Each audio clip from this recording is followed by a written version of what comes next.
जय गुरुदेव।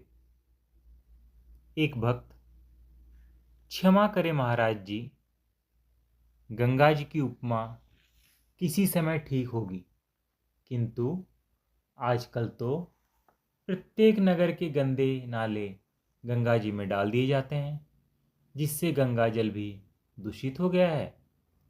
महाराज श्री, यह उपमा उस समय से प्रचलित है जब गंगा जी में केवल प्राकृतिक नदी नाले ही आकर मिला करते थे तथा गंगा जी में मिल जाने के पश्चात अपना नाम तथा रूप खो देते थे।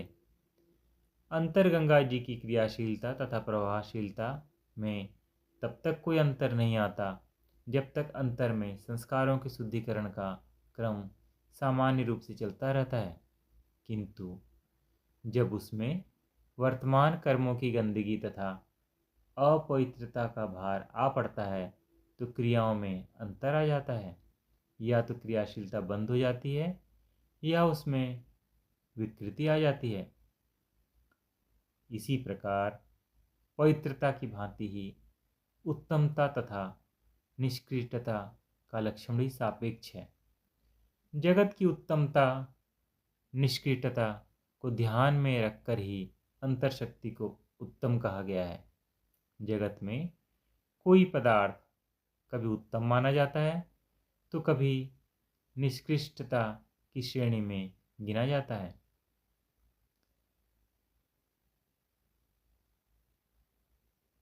किसी देश अथवा समाज में निकृष्ट माना जाता है तो अन्य देश या समाज में उत्तम। बहिर्विधि में उत्तम तथा निकृष्ट के झूले में झूलती रहती है।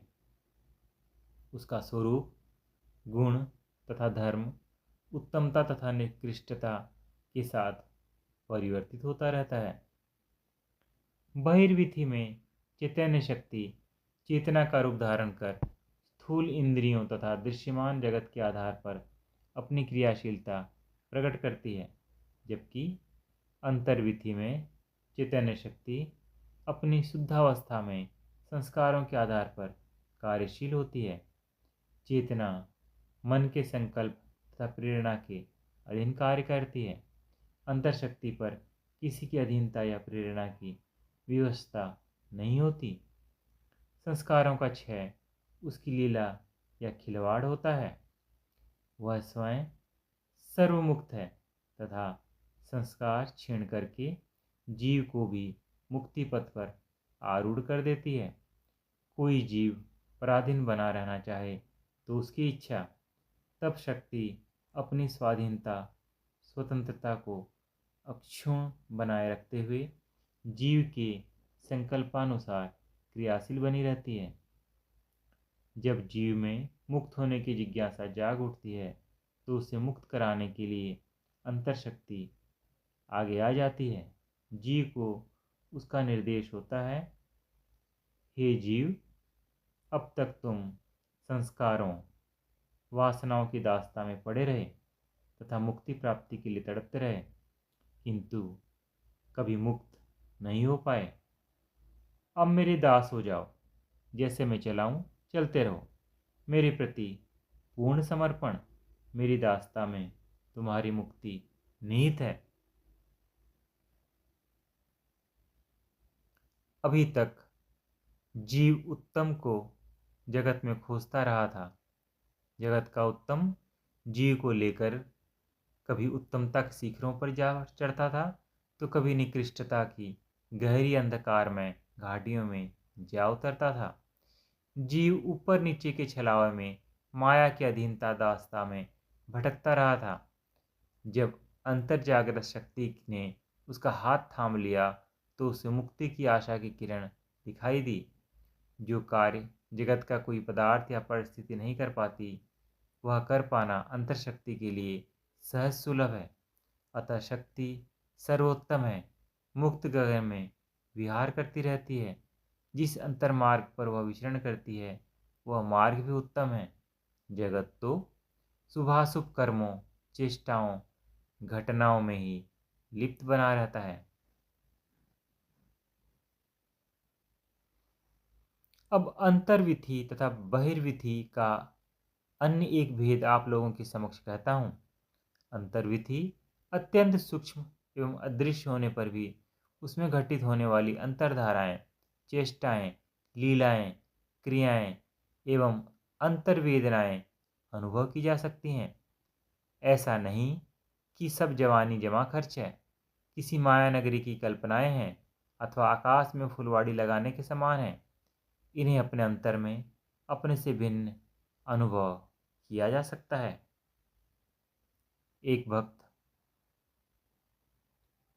अंतर्विधि एवं बहिर्विधि में अंतर किस तरह माना जा सकता है, क्योंकि अंतर बहिर दोनों विधियों में दृश्य पदार्थ तथा घटनाएं समान रूप से अनुभवगम्य हैं।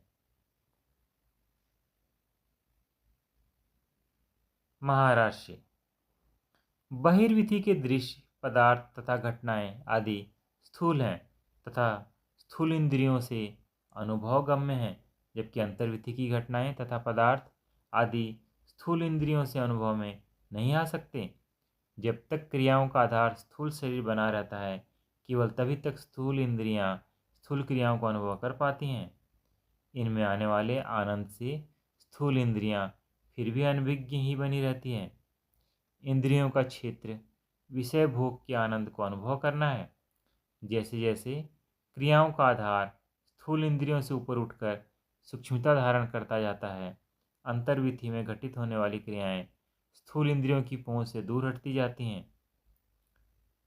एक बहरा साधक भी अंतर्नाद श्रवण कर सकता है तथा एक अंधा साधक भी अंतर्दृश्य देख सकता है।